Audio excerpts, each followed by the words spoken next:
after the day's news.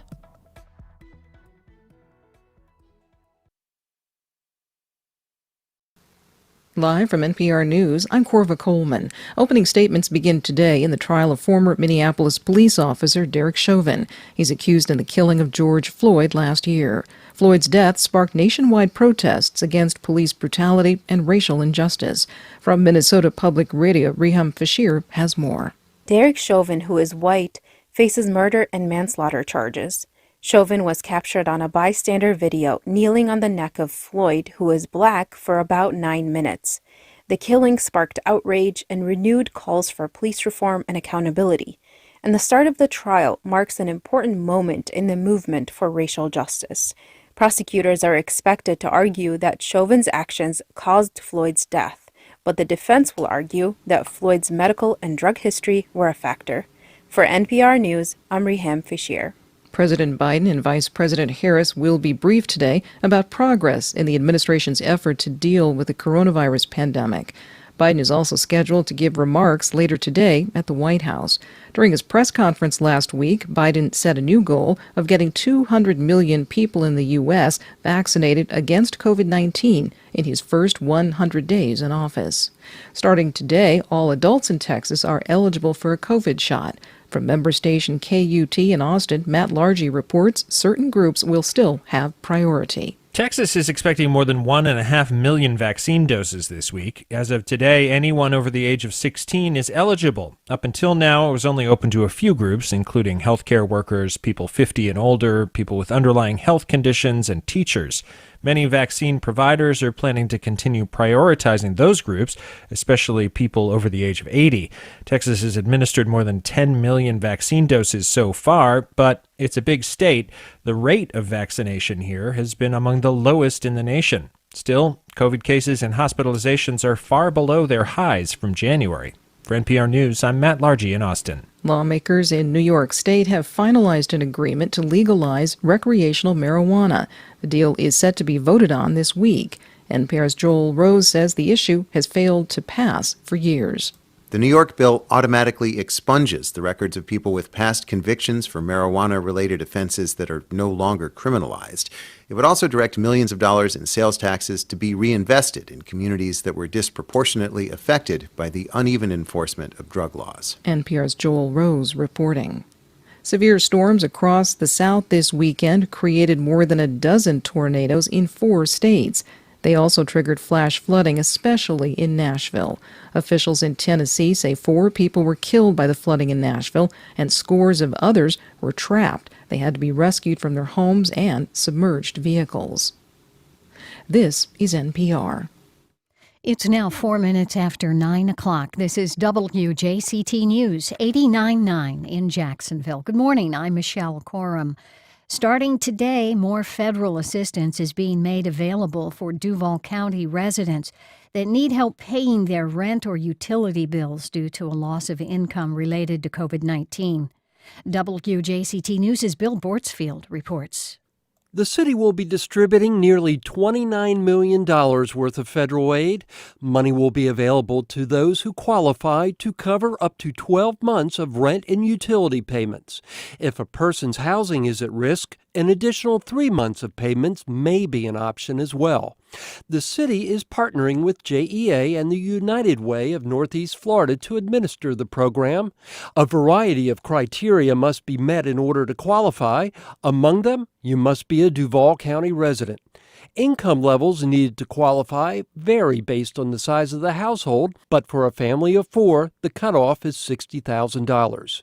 The deadline to apply is Friday, April 9th. Bill Bortsfield, WJCT News 89.9. Applications are being accepted online and by telephone. The link and the phone number, along with additional qualification details, are with this story at WJCT.org and in the WJCT app. Cloudy today, just under 70 degrees for this afternoon. Right now in Jacksonville, it's 65 degrees. Wind from the northeast today, to 13 miles per hour. NPR stations. Other contributors include Womply, committed to helping self-employed workers and small businesses get their PPP loans. Application determines eligibility. More at womply.com/NPR.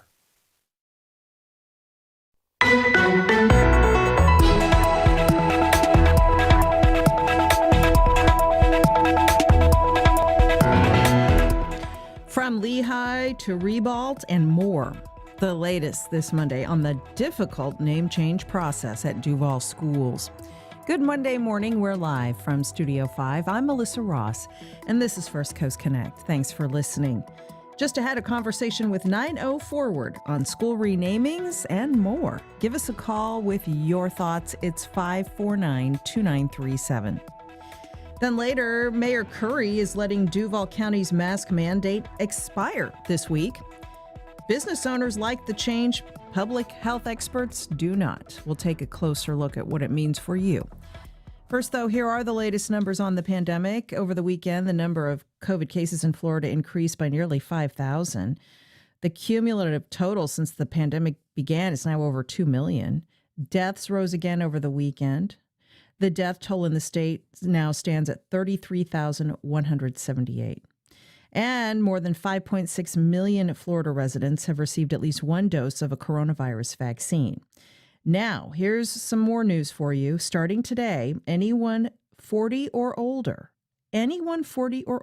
is eligible as of today in Florida to be vaccinated. So if you are 40 and up and you've been waiting, go get your vaccine. Starting next week, all adults will be eligible in the state. Anyone 18 or older can be vaccinated. Now, later in the hour, we're going to talk a little bit about Duval County's mask mandate. It expires at the end of March. Some local businesses will continue to ask employees and customers to keep wearing masks, but they really won't be able to enforce that necessarily. We're going to take a look at that in a few minutes. First, though, our top story. The Duval County Public Schools this week is continuing what's turned into a very intense discussion about renaming 9 public schools. And this discussion has gotten international attention. Most of the school names have associations with the Confederacy, like Lee High School, for example, named after the Confederate General Robert E. Lee. Dr. Kimberly Allen is executive director of 9-0 Forward, a local organization working to end racism in the city. She's on the line with some thoughts about this whole process. Dr. Allen, good to talk to you. Good morning. Good morning, Melissa. Thanks so much for having me here. And as we talk about renaming Lee High School and other schools, let us know your thoughts. It's 549-2937. Emails to firstcoastconnect@wjct.org. Tweets to @MelissaNJax, and our Facebook page is open. So, Dr. Allen, 9-0 Forward is the area code of the city, 9-0 Forward, and you are a group of volunteers trying to make this city more inclusive, to end racism in Jacksonville. You've grown a lot over the years. And let's begin by stating that you are in support of renaming the 9 public schools in Duval County. Can you talk a little bit more about 9-0 Forward's mission and why you are taking this stance? Absolutely, Melissa. 9-0 Forward is an organization now. You know, we're mostly run by volunteers, but our key outlook and vision is an end to racism here in Jacksonville, and we do that by having very candid and open dialogue, helping to build those trusting relationships between individuals and entities, and ultimately just working together to bridge those gaps and work towards some collective action. Right. Now, recently, the Duval County School Board held a public meeting over at Lee High School, and people both for and against the name change had their say. This was painful for a lot of people. Some of the comments were pretty inflammatory. And so as the school board continues this process, how do you see Jacksonville dealing with this, particularly given that this whole matter has received national and even international media coverage? Yes, I think we have a real opportunity here in Jacksonville to really make a statement that racism is not going to be tolerated in our city, and that we are going to take the necessary steps and be models for other cities who are doing similar things to start with this step to one of many steps toward having conversations about race and how we can improve race relations in our city. You actually at 90 Forward have this game you've developed. It's a card game. It's a game of race cards, and it's a play on words. When people say someone, "Oh, you're playing the race card," you have these race cards which are intended to spark dialogue, and I just so happen to have a deck of these cards. Oh, And okay, so when you take out the race card, the deck of race cards that 90 Forward has created, I'm just going to pull one randomly, okay, out of the deck, Dr. Allen. And on the front it says race cards, and then on the back there's a question. And I'm just going to pull one. I'm sorry, I'm struggling with these cards. I got to get them out of the little box. Okay, here. Okay, I pulled one randomly out of the deck. And the question that you just ask the question of your group, and then you discuss. Here's this Correct. random question. Do you ever feel like you're being stereotyped because of race? And then it goes on to say, do you ever stereotype people? So you developed this deck of race cards to get people talking about race. Absolutely.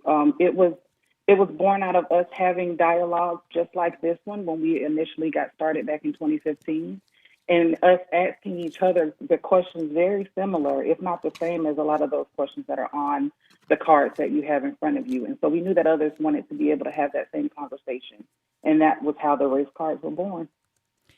And why do you think it's so difficult for communities like Jacksonville to have open discussions about these matters? I mean, these cards are a great tool because this is always a fraught, painful discussion.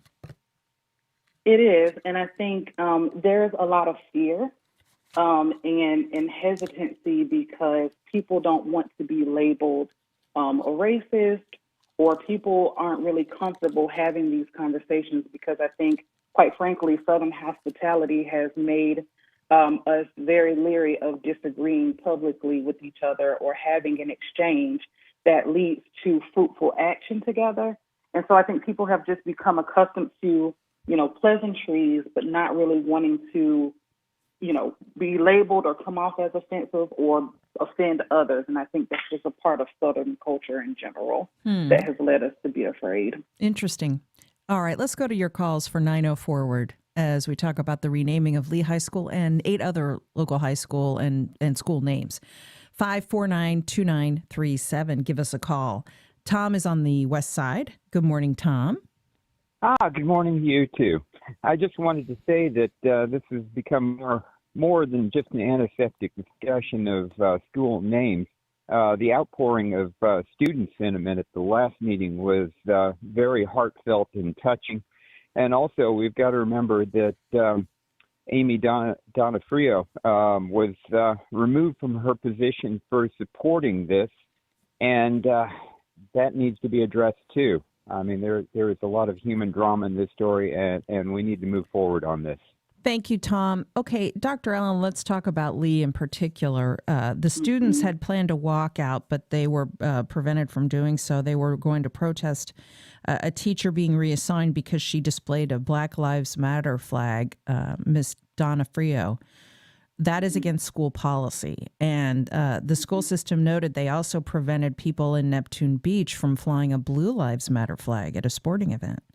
And so that gives a little bit of the backstory to what's going on at Lee High School. Of course, it is named after the Confederate general, and it does now have a 70% African-American student body. Right, absolutely. And quite frankly, your caller, I completely agree with. The students have spoken, and they are really passionate about ensuring that they are entering a building where they feel welcome and supported. And, we've had this discussion internally, and the question becomes, if students are saying that they don't feel welcome or supported and someone displays that in a way that goes against the rule, then what is the acceptable way to display that this is a place where you are welcome, accepted, and supported? I want to give voice to the group of alumni in opposition to this. They created a website called SaveTheSchoolNames.org, and they've spoken out about their historical and personal memories of attending Lee, and it was desegregated. We should note in 1971, named after the Confederate general in the Jim Crow era in the 1920s. So, what would you say to those alumni out there that have spoken out against these proposed name changes? I would say, one, the memories that you hold of your school do not disappear because the name changes. But what I will say is that in recollecting history, we have to be willing to confront the parts of history that are antiquated and offensive, and we have to be willing to have the conversation about who, in particular, Robert E. Lee was the example we're going with, who he was and how he really worked to oppress an entire population of people. And so, changing the name in no way, shape, or form reduces those memories or takes those memories away, but it does allow for a new generation of students to feel welcome, heard, and accepted in their building. Lisa in St. Augustine. Good morning, Lisa. How are you today? Very good. Thank you. Thanks for taking my call. Sure. Briefly, just to put this in context, why would you name a school Adolf Hitler High School, home of the Fighting Gestapo? Yeah. Thank you for that, Lisa. It's the same thing. It's like it's especially with a 70% Black student population, it is just appalling that you would maintain a name that reflects violence and oppression and genocide. So, to put it in the context that the white alumni are talking about, just to help them understand, why would you do that? Right. Thank you, Lisa. Thank you. Thank you, Lisa. For people who might be offended by that analogy, it's a fair analogy, Dr. Allen. Slavery was a unique evil. It's fair to compare it to the Nazis and the Holocaust. And of course, after World War II, the Germans made it illegal to display any Nazi iconography of any kind because they owned the horrors of the Holocaust. And of course, the problem in America is that we've never had the full reckoning that needed to happen when it comes to the horrors of slavery and Jim Crow. And we're finally having that reckoning because so many Americans believe a false narrative about the Civil War and about slavery. That's what's made this so difficult. Absolutely. And we have that national context too, but we also have a very present local history. The Jacksonville Community Remembrance Project, which is one of the initiatives of 9/0 Forward, works to memorialize victims of terror lynchings that happened right here in Duval County. And out of the 8 people that we are memorializing as a part of that work, 5 of these victims were lynched in and around the 1920s, 1923, 1925, even 1919. So we have that history here locally of racial terror in the Jim Crow era, which is when the school name was selected in the first place. And so there is just this perpetuation of racial terror that continues to plague our city because we have not had that reckoning even here locally, in addition to nationally. And let me quickly mention, people have asked about the cost of the name changes. The Jacksonville Public Education Fund has created a fund to collect private dollars that would pay for the changes to signs and such. You can go to their website at jaxpef.org if you want to contribute to that. Let's go to Alan on the south side. Hi, Alan. Good morning. Hey, Melissa. Welcome. Welcome back. I missed you while you were gone. Oh, thanks. Hey, my comment is that I like to look at this, projecting yourself in the future and looking back. in history, it's just a matter of time. This is going to happen, just like guns is going to happen, climate change is going to happen. You know what I'm saying? Well, climate change is already happening. But I know what you're saying. We're going to get on top of it. We're going to solve the problem. Oh, I see. Well, I hope so. I hope we solve the climate change problem. That's a big problem. Yeah. But I think you're right, Alan. I think they will go ahead and change the names. Yeah. Yeah, and may I make one more comment? Mm-hmm. Okay. So, sorry, I got a frog in my throat here. So I'm going to put this in another perspective. So I'm an engineer. One of the fundamental engineering equations is flow equals potential divided by resistance. I would argue God is all about potential. We won't talk about who's all about resistance, but in order to get the flow, in order to get things done, in order to get progress, it's all about potential. If you have infinite resistance, nothing gets done. And you think you know who's on the side of the resistance. We know who's on the side of the potential, so go with God. Okay. Thank you, Alan. Thanks for those thoughts. Lots of calls. Let's go now. Oh, Sandra Parks is on the line, the widow of Stetson Kennedy. Of course, Stetson was a giant figure in the civil rights movement. Sandra, good morning to you. Good morning, Melissa. Thank you so much for taking my call this morning. Of course. Our family is completely supportive of changing the name of Robert E. Lee High School, and I'd like to explain why.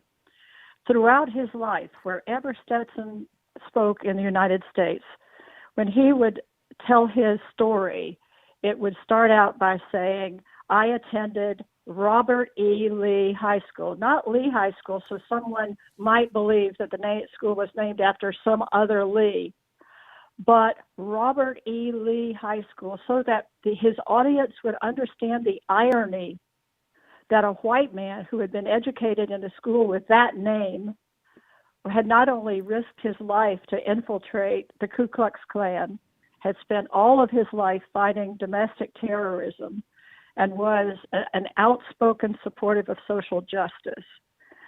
Stetson would be horrified. He's been gone 10 years now. He would be horrified to know that 70% of the students at that school are African American. So our family has discussed this, and we urge the school board to change the name. Find some notable person. If Stetson were here today, I think he would unquestionably suggest that the school be named Alton Yates High School, after the first African American to be a test pilot for NASA, after a man who was there for Axe Handle Saturday, a man who worked for economic opportunity in Jacksonville with that federal agency in his career. Let's find a more worthy person to name our schools after, and than someone we're ashamed of. And Sandra, apparently the policy for new school names specifies not naming a campus after a specific person. But I appreciate your suggestion, and it's so funny you called, because just the other day I was with a group of people, and your late husband's name came up, Stetson Kennedy, and there were a couple of people in the group who didn't know who he was and what he did. So I was explaining all about his legacy and how he exposed the Ku Klux Klan to all of America in the 1940s and 50s, and everything that he did to help further the cause of civil rights for African Americans, and how I had the opportunity to meet him just once before he passed away. And so it's just great to hear your voice this morning, because his legacy remains, and it's an important one that we need to make sure everybody knows about. Well, thank you for giving time on the air for this issue this morning, because it is so important that the people that we commemorated, the things that we once thought were notable and worthy, are no longer necessarily those we ought to cling to. So thank you very much for giving time to this issue. You're welcome, Sandra. Thank you. And Dr. Allen, it's interesting to point out that she suggested that the school be renamed after someone like Alton Yates, who was also an important civil rights figure. He is still alive, we need to say. But, the school system has decided, no, we're not going to rename any of these schools after a specific person.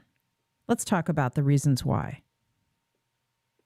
Yes, I think that is to to avoid having to have this discussion, 50 or 60, 75 years from now, if something were to come out about individuals again. And I think New York is a place where, it's, public school number X, right, to kind of get in front of some of that. But the students have really offered up some really incredible options for the community and the school board to consider. One of them that I heard was Sankofa, which is the concept of moving forward and reaching back to bring others along with you. And so, if it's not a name, can it be at least a name that is inspiring and hopeful for where we want to be 50, 75, or 100 years from now? John in Mandarin. Hi, John. Hey, how are you? Thanks for your show today. Really good. Thank two you. Things that are, I think, kind of missing from the conversation right now. You mentioned that there was a fund where people could make private contributions to fund the name change. It was reported last week at the meeting that fund had only raised $10,000, and it's about $200,000 per school. So times 9 schools, that's a pretty big shortfall. And secondly, your guest mentioned that 70% of the students at Lee are African American, but another interesting number is that 60% of the students do not live in the district and choose to go to Lee because it is a magnet school. So apparently they were not triggered or offended when asking to attend Lee. I just thought those were things that were important for a fair and very fair conversation about this whole thing. John, thanks. Dr. Allen. Yes. So the fund that is created at the Jacksonville Public Education Fund, we are currently working with them to structure more public fundraising efforts. And we actually encourage any and everyone who wants to contribute to go ahead and contribute and even host your own fundraiser. The cost is not quite $200,000 per school. The elementary schools are considerably less because they don't have things like uniforms and gyms and things like that they have to adjust. So the cost is quite a bit, I think, less than $200,000 for a number of those schools. But I definitely encourage everyone to visit jaxpef.org/renaming to contribute to the fund, because that is a way that we can show as a community that we support the efforts to rename these schools, whether it's $1, $10, $100, or $10,000. Mm-hmm. We definitely want to continue to share that. And, as we've discussed, the majority of the kids at the school are African American. What's your response to his comment that they didn't seem to be offended by the name in the past? I think one of the things that we have to be mindful of is that when students are making choices, or their parents rather, are making choices about what school to send them to, there's still the educational component that needs to be considered. If I am interested in a STEM program and this school offers a STEM program, ultimately I am there to get my education and I want to go this direction. It does not say that, just because I want this particular focus in the magnet program, that because the school's name is X, I'm not going to go there, because, again, the primary focus is educational opportunity. Lots of comments on social media, meanwhile, about the proposed school name changes in Duval as we speak with Dr. Kimberly Allen of 90 Forward. Tom writes, almost all of the opponents of the name change graduated when the school was still segregated. The speakers at these meetings have come from the classes of 59, 62, and 68. He says race is definitely a factor in this opposition. The school wasn't really desegregated until the early 70s. Isn't that right, Dr. Allen? Brown versus Board of Education was decided in 1954, but Lee didn't integrate till the 70s. Pretty amazing. Mm-hmm.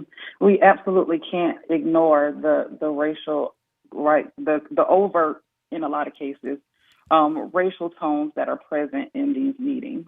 And I think it speaks volumes to exactly why the name should be changed. Now, your organization is dedicated to combating racism in this city. The name changes, I think, are an important marker of moving forward. Your group is called 90 Forward. But you're working on a lot of other things, too. Can you take a few minutes to talk about that? Absolutely. We are still always and forever will be committed to having conversations about race in our city with any and everyone who wants to do that. We have the deck of race cards that you can go on 90forward.org to order.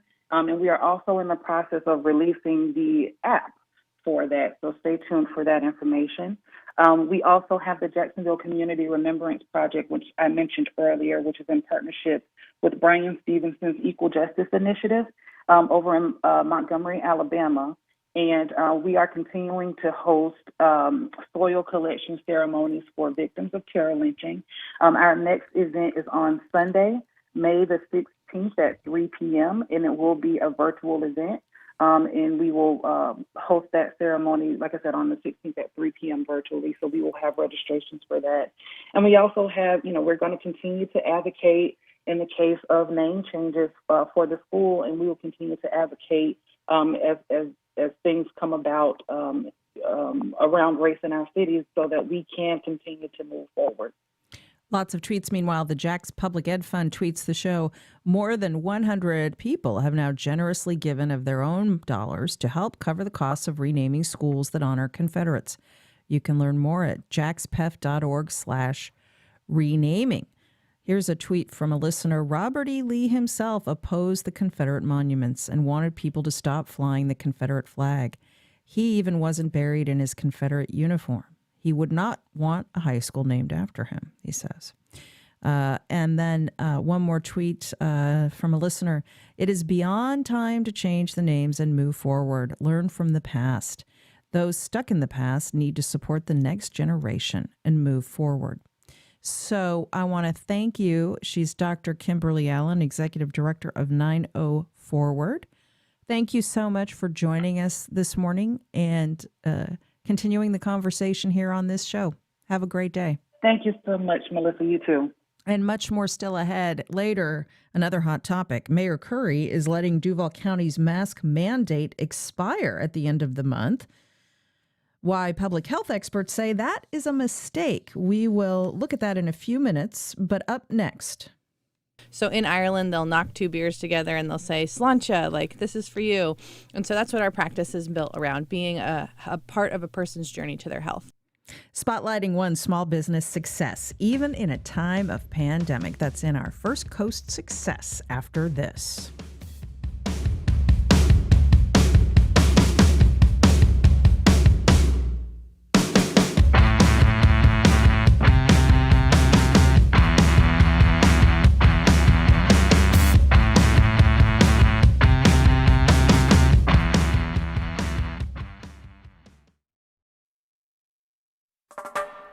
I'm David McGowan, CEO of WJCT Public Media, and I want to say a special thank you to everyone who gave during our pledge drive over the last few days. Thanks to you, we unlocked the match and reached our goal.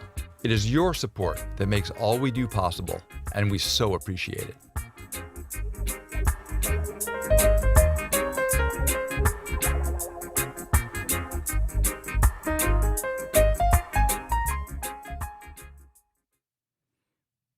Welcome back. Well, small business has certainly had its challenges over the past year, but there are still plenty of owners out there doing well despite the pandemic. In today's First Coast Success, Karen Bruni Mathis of the Financial News and Daily Record speaks with Dr. Bridget Edkin, the Jax Chamber Small Business Leader of the Year. Bridget Edkin is a Jacksonville Beach chiropractor who has been in the business for 4 years. Jax Chamber named her 2021's Small Business Leader of the Year. Dr. Edkin, welcome to First Coast Success. Thank you so much for having me. Tell us the name of your practice and how did you determine that? It's called Sláinte Chiropractic. It looks like slaint, but it's a Gaelic word, and in Irish it means to your health. And so in Ireland, they'll knock two beers together and they'll say, Sláinte, like, this is for you. And so that's what our practice is built around, being a part of a person's journey to their health. And speaking of health, how has the business done through the pandemic? What is your strategy to survive that? Well, thankfully, we were considered essential because we could help with people that way. But our strategy was we were a relationship-based practice. And so about 50% pre-COVID was referrals from people who were within or from our networking. And so we just really focused inward on that and really creating an experience for our clients and making sure that they were enjoying getting the results that they wanted to and then referring their friends and family. And that's how we kept alive. What did Jack's Chamber focus on in determining who was going to be the 2021 Small Business Leader of the Year overall from the dozen council small business leaders? So the Jack's Chamber focuses on someone who has faced diversity that and has had a business that has championed through things, that they're part of the community. And then we go through this rigorous process of creating a book all about our business. And then we have an interview. And the interview is what I was most excited about because I got to meet last year's group of small business leaders. And they just got to ask us about our business and why we were so in love with being business in Jacksonville and why that was so amazing. So I feel like I really love what I do and I really love this city and I was called here by God and that's why I think that they picked me. Well, you initially didn't pursue becoming a chiropractor. What led you to the profession? So I am a third-generation chiropractor. I am the ninth in my family, and I just didn't want to do what everyone else in my family did. But as I was going through my life and I was very successful in a bunch of things that I did, I would always go to a chiropractor, and if anyone ever told me, hey, this is wrong with me, I'd be like, oh, you got to go get checked by a chiropractor. And I would refer so many people to the chiropractors I started relationships with, they would just take care of me, for free, because they were like, you've brought me 25 new people, this is crazy, and you're a chiro kid, I have to take care of you. And so they were just like, why don't you just go be a chiropractor? So I took anatomy and physiology at a community college. I was like, let's see if this is hard for me or not. Crushed it and decided that was my sign from God to pursue the legacy of my family. Well, what has been your biggest challenge? Well, I think very challenging is to get married, open a practice, and have 2 babies all in 4 years, for sure. One of the biggest challenges is to be a good wife, a good mother, and a great business owner at the same time. But thankfully, I was raised in my mom's practice. Like, I was with her all the time, and our children are with us all the time. And while that's a challenge, it's also a really true blessing. And then, being a business owner has its own individual things. Like, it's on you. Like, if there's a worldwide pandemic, you got to figure out how to make it work. There's no one else that's worrying about that. And so, we put dinner on the table for a bunch of families of people that we take care of that work for us. And we're really passionate about maintaining that success because we want to be a business that makes Jacksonville better. What advice do you have for other entrepreneurs in Jacksonville or those who are thinking about opening a business here? Well, I would say do it. You're always going to wonder what if, but if you don't try, you don't know. Jacksonville is one of the most incredible places I've ever been to, and I've lived all over the country. I'm from Iowa. I've lived in New York City. I lived in Maine, New Jersey, Rhode Island, all over the place. And the people here are very genuine. They want you to succeed. People love local here. It's very focused on that, and we focus on that in our practice. And so if you need that, there's so many resources that the chamber provides, that the community provides to help people succeed, especially if you're a women business owner. You can really, really have a group of people cheering you on and that want you to succeed. There's no like, oh gosh, another chiropractor opened. I'm always excited for someone else because that means more people can be served by chiropractic in my profession, let alone if there's another coffee shop or there's another restaurant. Like, we will go to every local restaurant Jacksonville can bring. We're ready. Well, what's next for your practice? So our goals are that we would have 3 locations throughout Jacksonville. That's kind of our 15-year plan, just because we want to be able to be in a proximity that most people drive over 45 minutes to an hour to get to us since we're at the beach. but because of what we do and the technique that we utilize, people want that and they want those results, so they travel. So I'd like to put them strategically throughout Jacksonville so I could lower people's commute to be within 20, 25 minutes max, which is, where is it in Jacksonville? It's about 20 minutes away is the answer for everything. I'd like Solange Chiropractic to be that, and I'd like it to my children to become chiropractors and be the fourth generation and have a practice that they could walk into. That would be some of the things I dream of. So you'll become a chain. Yes. Is it going to be easy to manage a chain? Probably not, but we'll do it. And my husband and I are a fantastic team, and I know that together we can do anything with God. What else would you like to share? Well, I would just like to say that this is the beginning of a beautiful year. And I think that everyone should really focus on what can happen instead of, like the positives. Really wake up in the morning and say, today's going to be a great day, because I think we got to a big slump of negativity in the last 365 days. Knowing that we're right here, the first live interview in about a year in this radio station is just insane to think about, but also, okay, we're coming back, and we can decide every day that today's going to be a great day and that we're going to put a smile on our face and bring joy to somebody else. And I think that's the most important thing we can do as humans. And I'm just so excited to have the opportunity to meet as many people as possible this year with this huge honor of being Small Business Leader of the Year. And our practice is just excited for that, to share what we love and know with as many people as possible. Well, Bridget Edkin, thank you for being the First Coast success in a year since the pandemic. Thank you for joining us. You're welcome, and thank you so much for having me.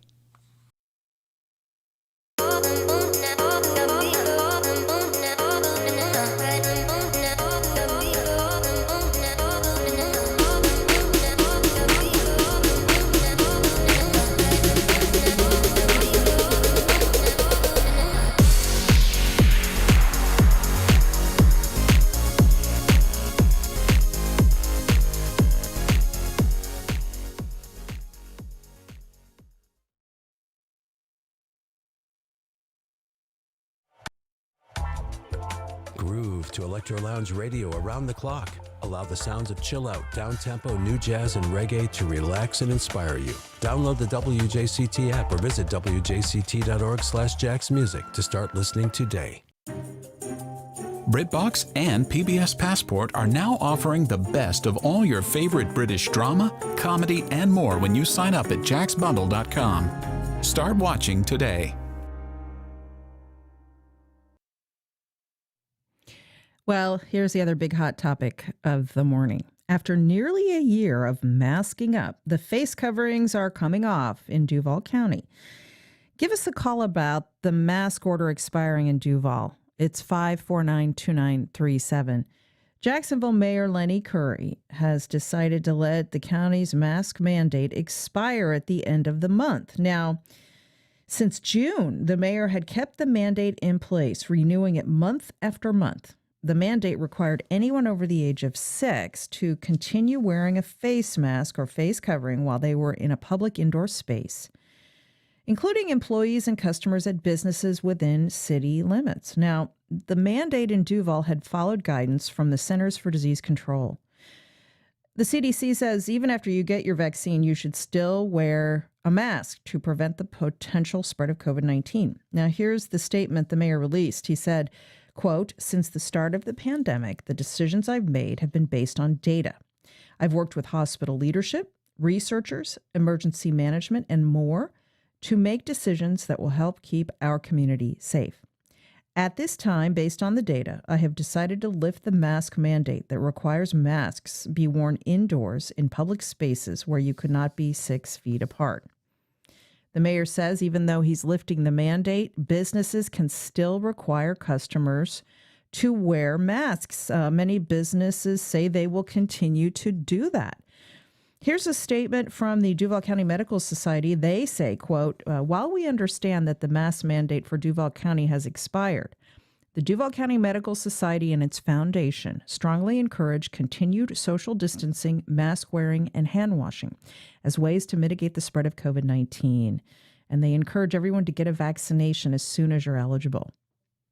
In Duval County, 92,000 people and change have been diagnosed with coronavirus as of Friday, and we have had 1,287 deaths. The mayor scrapping the mask order is in line with what's happening around the country. Many states are starting to drop their mask mandates, like Arizona, Texas, Mississippi, Iowa, Wyoming, Montana. In the coming weeks, a few other states will drop their mask order. Now, we need to point out that Florida is one of just a handful of states where mask wearing was not mandated at all, either at the state or the local levels. And so what we saw was cities like Jacksonville, Orlando, Miami, Tampa, putting mask orders in place, but really without a lot of enforcement. Governor DeSantis would actually cancel the fines that were levied against people in some cities that were ticketed for violating local mask orders. So give us a quick call. Let us know what you think about the decision by the mayor to end Duval County's mask order after nearly a year. Here's an email from Mary. I find it ironic that Jacksonville is lifting the mask mandate when many people are still not eligible to get the vaccine. A few more months, more shots in arms, and we will finally be close to herd immunity. Lifting the mask mandate now is just more political play with our health and safety. 549-2937, Agnes on the south side. Agnes, good morning. Good morning, ma'am. Go ahead. Yes, ma'am. I don't agree at all with the mayor's decision to lift the mask mandate. I mean, yes, you would hope that people would still go ahead and observe all the mitigations that you need to do, but that just doesn't happen sometimes. They need some encouragement. I agree with the governor when he opened up the state too early. I don't agree with this now because we saw what happened back then. And we just don't need to do that. We need to go ahead and let these vaccinations get a percentage of the people vaccinated, and then see where it goes. We still just we just don't know that it's safe to take off the masks yet. Thanks, Agnes. Thank you for that. Getting lots of emails saying the same. Here's one from Robert. Why not wait one more month to lift the mandate until people have had the chance to get the vaccine? What's the downside, he says. Charles on the west side. Hi, Charles. Hi, good morning, Melissa.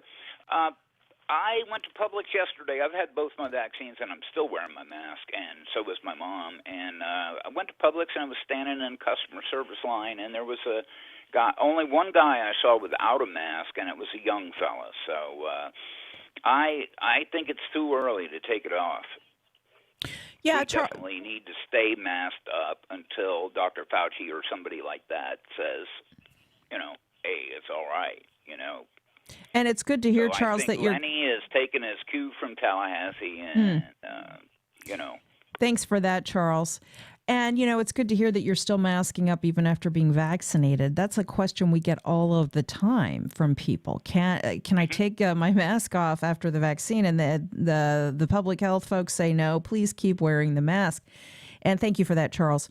It's good to hear. It's good to hear most people were masked at your local Publix. And of course, as I mentioned, a lot of local business owners across Duval County say they will continue to require mask wearing in their stores. We have heard some, anecdotal tales of local business owners getting into confrontations with customers who don't want to put on a mask when they enter a business.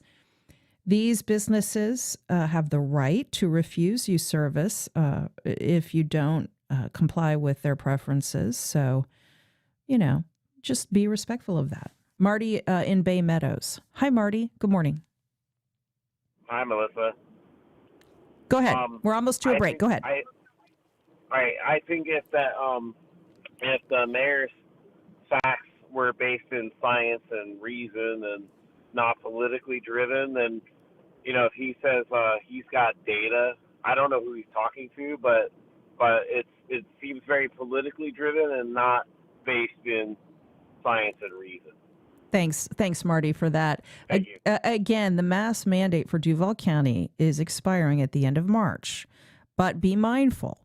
Many local businesses will still ask you to wear a mask, so keep your masks with you when you go out and about. And order or no order, we know that masks stop the spread or slow the spread of this disease, so keep wearing your mask.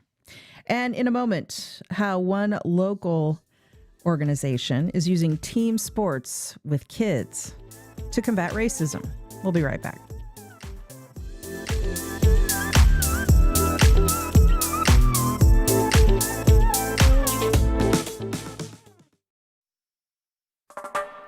I'm David McGowan, CEO of WJCT Public Media, and I want to say a special thank you to everyone who gave during our pledge drive over the last few days. Thanks to you, we unlocked the match and reached our goal. It is your support that makes all we do possible, and we so appreciate it.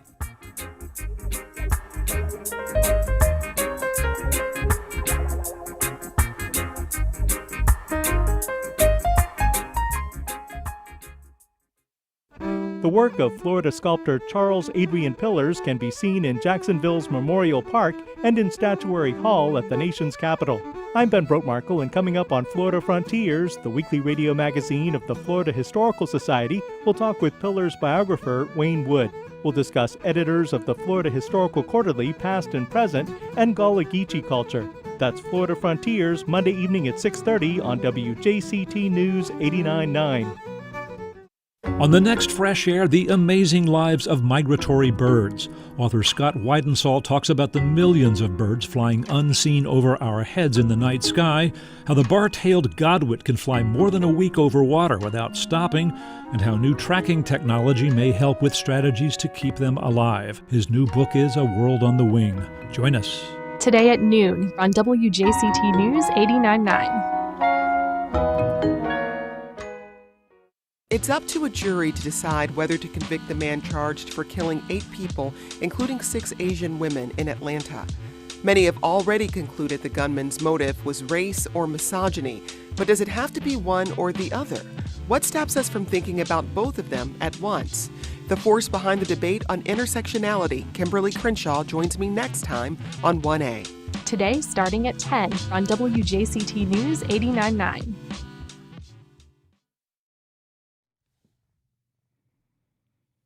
Welcome back. Well, earlier in the show, we talked about the effort to rename local schools. One man is using soccer to promote anti-racism education with kids. I spoke with Jay Gollum of SCAR. That is the Soccer Coalition Against Racism. Hi, Jay. Good to talk to you. Thanks for being with us. Thank you very much for giving me the opportunity to be with you. It's timely to talk about what you're doing with the Soccer Coalition Against Racism in light of the fact that schools are undergoing a renaming process. This is a community-wide conversation. You formed the Soccer Coalition using soccer as a platform to bring about change and fight systemic racism in Jacksonville. How is that working? It's working wonderfully well. And we started this back in the summer after all the protests and the incidents that were going on, feeling a need to do more than just put Black Lives Matter up on our website. We have a soccer program that's been going on in Jacksonville for quite a while called Coastal Kicks Soccer. And we are a nonprofit that's very interested in taking soccer all over the city, especially to areas that can't afford to pay the exorbitant prices of organized youth soccer these days. So we have been doing those efforts. We really stepped them up in the summer, forming this organization called the Soccer Coalition Against Racism, which acronym is SCAR, and that's what we've been going by. And it really is just what you said. It's trying to establish soccer programs, free soccer programs in some of the most needy areas of the city. But more than just that, to use that as a platform to attack some of the systemic discrimination issues that still go on to this day here in Jacksonville. So you've been doing free soccer programming at the Bob Hayes Legends Center in Northwest Jacksonville. You'll be expanding on that this spring. And then will there be other activities besides the actual game? So our program is similar to what we do at Coastal Kicks in that it is primarily a training ground, basically, once a week. We offer programs that are like rec level soccer training programs. We do that once a week at the Legend Center on Wednesdays, and we've been doing that since the fall. We've had a fall season, a winter season, and are just next week starting our spring season. And as you said, in the spring, we hope to expand to some other sites. Also, at the Legend Center, we do have game day on Saturdays. So it's growing into a 2-day-a-week program where they train on 1 day a week and then have games to play on Saturdays. That's great. Now, you've also stated your mission is to provide programming targeting critical areas, including voter registration and access, police accountability, supporting minority-owned businesses, removing Confederate monuments, and so forth. How are you working on those initiatives? We had a voter registration booth set up. This was when, prior to the election, obviously. So while we were there, we had a voter registration booth, and we tried to register as many people as we could on the spot during the tournament as people were coming and watching what was going on. We also had several minority-owned food trucks that were there, and we continue to do that with any big event that we have at Legend Center and we'll have at our other sites, where we give minority-owned businesses an opportunity to come in and basically, sell their wares, make some money. We don't ask for any rental or any percentage of their proceeds. It's just an opportunity for them to sell their products and thereby help in that great. regard. Yeah. We are in the process of establishing a SCAR Foundation. One of the things that distinguishes our program is that we're putting a lot of effort into the sustainability component for these efforts. We and other people have done some good work in this regard with soccer and in other areas in the past, but they've all been short-lived. And the reason is money, basically. There's only so much you can do when you're asking people to volunteer to do these sorts of things. And in the past, we've had trouble maintaining these programs. So a key element to SCAR is, as I said, its sustainability component, where we are building a SCAR Foundation that hopefully will raise sufficient funds that we can expand our programs and continue them year after year, season after season, so that we're continuing to provide the free soccer opportunities, but also give us opportunities to serve as a platform for some of these more serious community-wide devastating issues that we're trying to fight. Sure. Check it out online, the Soccer Coalition Against Racism, Executive Director Jay Gollum. Thanks, Jay. Thank you very much for your time. And thanks for listening today, and thanks to all of our guests and callers, along with producer Heather Schatz, director Josh Torres, news director Jessica Palumbo, and digital editor Bill Bortsfield. And you, the listener, keep your feedback coming by emailing us at firstcoastconnect@wjct.org. Catch our podcast later today wherever you like to listen or through the WJCT app. I'm Melissa Ross. This is First Coast Connect on WJCT News 89.9 Jacksonville. We'll be right back here again at 9 a.m. tomorrow. Have a great day.